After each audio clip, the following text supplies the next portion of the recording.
আমি আজকে বাবার বাড়ি চলে এসেছি। দুপুরে কি রান্না হবে তাই বাড়িতে কি সবজি হয়েছে এই যে ঝুড়ি নিয়েছি, তুলতে যাব। Hi start. তো দেখো বাড়িতে যাচ্ছি, কি সবজি হয়েছে তুলবো।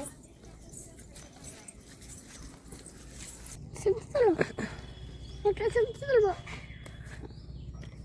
আমি একটা তুলবো পাইনি। আমি ধনে পাতা তুলি, ধনে পাতা তুল। আমি তো বিমস হয়েছে গাছে, একটা ভিউজ এই যে দেখো কত বিমস হয়েছে। কই হ্যাঁ, এই যে দেখো আমার ছেলেও তুলতে এসেছে বিমস। ডিম চলে আয় বাবু। দাঁড়া দেখ, আমরা যাইছি। দাঁড়া, এই যে দেখ, এই যে দেখ। এই গাছটায় বিমস নেই, এই যে দেখো ভিতরে আলু গাছও লাগিয়ে দিয়েছে। এই গাছটা তো বিমস। ছোট ছোট গাছ, বেশি বিমস হয়নি, তাই এইগুলো হয়েছে। দেখো এখানটায় কত সুন্দর ধনেপাতার বাগান হয়ে আছে পুরো। তো দুটো ধনেপাতা তুলে নেবো।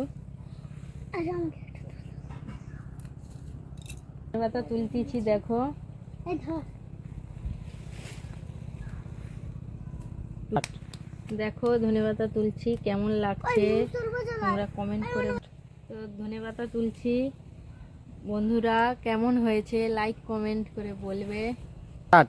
দেখো এই যে সবজি তোলা হয়ে গেছে, তো এবার চলে যাব মায়ের কাছে। তোমরা জানো এগুলো কি পাতা? যদি জেনে থাকো কমেন্ট করে বলবে। দেখো বাবাদের এখানে কত সুন্দর বাগান হয়ে আছে পুরো। দেখো আমার বাবা বাজার থেকে বেগুন গাছ নিয়ে এসে লাগিয়েছিল, কত সুন্দর হয়েছে। দেখো গাছটা ফুল ধরেছে, এই যে দেখো দুটো ফুল ধরেছে। তো এবার চলে যাচ্ছি, মা কি রান্না করে দেখি।